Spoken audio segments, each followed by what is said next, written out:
Only me မတည်မြဲခြင်းမှာကိုတည်တဲ့အခါဘာမှယူသွားလို့မရတာတည်တယ်တချို့ຢာတွေဆိုတာကိုမတည်ဆုံးရင်ကလေးကလက်လွတ်လိုက်ရတာပဲအစင်ပြေတဲ့အခါခါကိုဖတ်မယ်စင်မပြေတဲ့အခါလက်ကိုလွတ်ချမယ်ဘဝပဲနီးမလားလို့နားကိုပို့တိုးလိုက်မိတိုင်းစီဝိုင်းပြင်ဘက်ကိုတဖြည်းဖြည်းရောက်လာကြတယ်ကြာတော့အဝေးဆုံးကိုမရောက်ရှင်တဲ့အတွက်နီးရမှာလဲကြောက်လာတာပဲမွေးခင်ကလေးကဝေးမဲ့ဇာတာတွေနဲ့ငါတို့ဟာမလွမ်းပါဘူးလို့စိတ်ကိုလိန်ညာလိုက်တာဟာလူကြီးတိတ်မှဖွင့်ရဲတဲ့တကားတစ်ချက်လို့ထွက်သွားတော့မှကြောပင်ကိုငေးရတဲ့မျက်လုံးတွေလိုသူရှိမဲ့ရက်ကတိမ်တွေကိုကြည့်တယ်ပြီးတော့ကန်တဘာကျိုးအောင်နေစဉ်လွမ်းတယ်တိုက်စားခံရတာချင်းတူပေမယ်သူ့ကဘာကကျေပြန့်ပြီးကို့ဘွားကပြိုရတာတော့ကန်ခေတယ်လို့တွေးလိုက်ရောကဘာဟိုဘက်ရှမ်းမှာကျေရီကြွေတာလှတယ်လို့သူတို့ကြည်နူးနေချိန်နေကြွေတာကိုထမ်းရင်ကဘာဒီဘက်ရှမ်းလေးကငေးနေမယ်ပျော်စရာပဲမဟုတ်လားရေဆက်ကြံသေးတယ်ဒါပေမဲ့ထပ်တွေးဖို့မရှိဘူးမဖြစ်မနေဆိုရင်လဲမေ့လျော့ခြင်းကိုထက်ခါတွေးချင်နေတယ်အမြင့်ဆုံးကိုမိုက်ကန်းစွာပြန်ဝဲမှတော့ရစ်လုံးကိုပိုက်ပြီးအိမ်ပြန်ရဲရတယ်လူတွေမြင်အောင်ပြောမယ်တကယ်ကကောင်းရင်ကြီးခေါင်းပေါ်ပြိုကျလာတယ်လို့မျိုးမိုးတွေကရွာနေလိုက်တာကျေးဇူးတင်ပါတယ်မင်းမျက်နှာမမြင်ရတာနိဗ္ဗာန်ကိုမျက်နှာမူထားရတယ်လို့ပူပင်ကင်းတယ်အေးချမ်းတယ်တိတ်ဆိတ်တယ်အဲ့ဒီလိုအလိညာတွေနဲ့မင်းကိုကျေးဇူးတင်ပါတယ်ငါတို့ဝေးရင်ငိုမယ်လို့ငါမပြောဘူးအော်ငိုဘူးလို့ပဲမပြောခဲ့မိဘူးနော်တကိုယ်ရီခန်းနဲ့ဘဝကိုရှုပ်ပြီးပုံလိုက်တယ်စက်ပြနည်းနည်းထဲ့မယ်တတိယစိတ်ကိုစောင့်ပြီးလျှော်တယ်နာကျင်ညစ်ကြီးဟာရေစည်းတိုင်းအယောင်ကျွတ်တယ်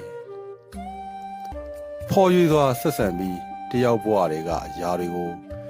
ပိုင်ရှင်မသိအောင်နောက်တစ်ယောက်ကခိုးယူခဲ့ဘူးလေ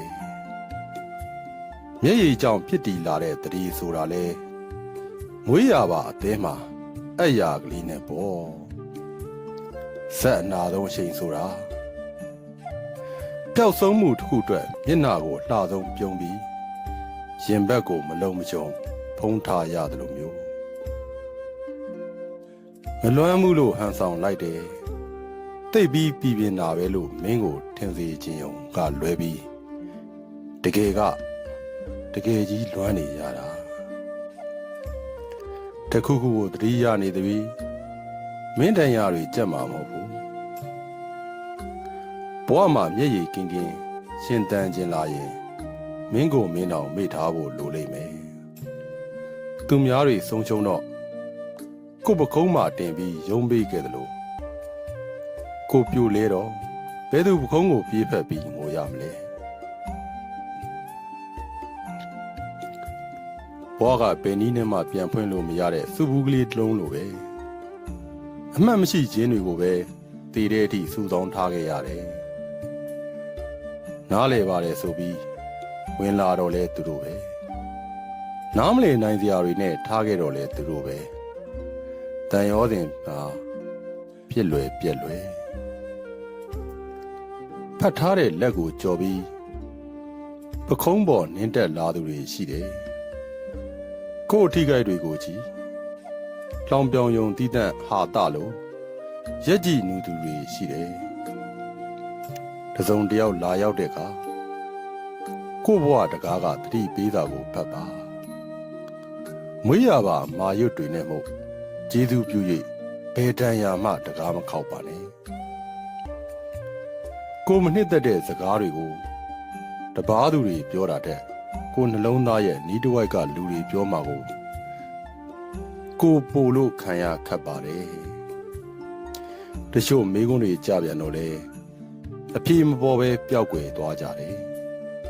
ဥပမာငါတယောက်ကိုတယောက်တကယ်လိုအပ်ခဲ့ကြသလား တချို့မိကုန်းတွေထဲမှာလည်းဖြေစရာမလိုတဲ့အဖြေတွေပါဝင်နေပြန်တယ်ဥပမာ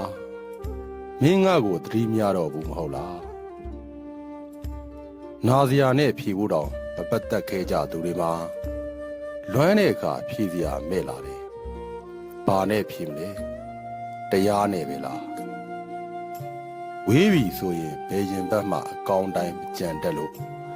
အရာရာကိုအကောင်းတိုင်းထားပါ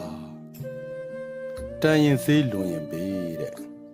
မတန်မရာကြီးရှစ်ပြီးမရှိမဆန့်ကြီးဘေးမတွေ့စေချင်ဘူးလွှဲရှောင်လို့မရပဲကြုံလာခဲ့ရင်လေမင်းဘဝနဲ့မင်းငါဘဝနဲ့ငါပြစ်ပြစ်ခါခါပေါ့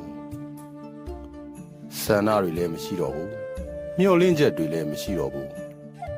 အစင်ပြေတဲ့အခါမျိုးသိမ့်မယ်အစင်မပြေတဲ့အခါလည်းမျိုးသိရမှာပဲမသက်တာမှန်တိတိကြီးနဲ့တစုံတစ်ယောက်စီမှာကိုယ်တန်ရာတွေကိုဘယ်တော့မှမိတ်တူမပွားတော့ဘူးနာပြီးရင်လည်းနာစရာတွေကိုကြုံကျင်တော့ဘူးပရင်းပေါက်မှာရက်ပြီးတစားတစားမှောင်သွားတဲ့ညနေတွေကိုကြည့်တယ်ဝမ်းနေစရာတွေလည်းဝမ်းနေလာတာမျိုးလဲကြုံကျင်ကြုံမယ်အရက်တွေလည်းတောက်ရှင်တောက်မယ်အဆီဒံတွေလည်းဖြစ်ရှင်ဖြစ်မယ်စူဆိုင်လှုပ်ရှင်လည်းလှုပ်ပြစ်မိမယ်မတတ်တာစရာတွေလည်းတက်တာမဲ့ရာကိုရွေးပြီးလဲရက်ငေးခြင်းငေးနေမယ်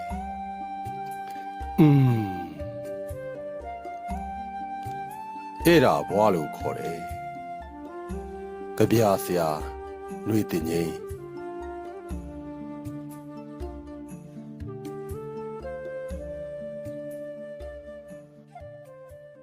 အားလုံးပဲစင်ပြေကြမှာကြပါစေ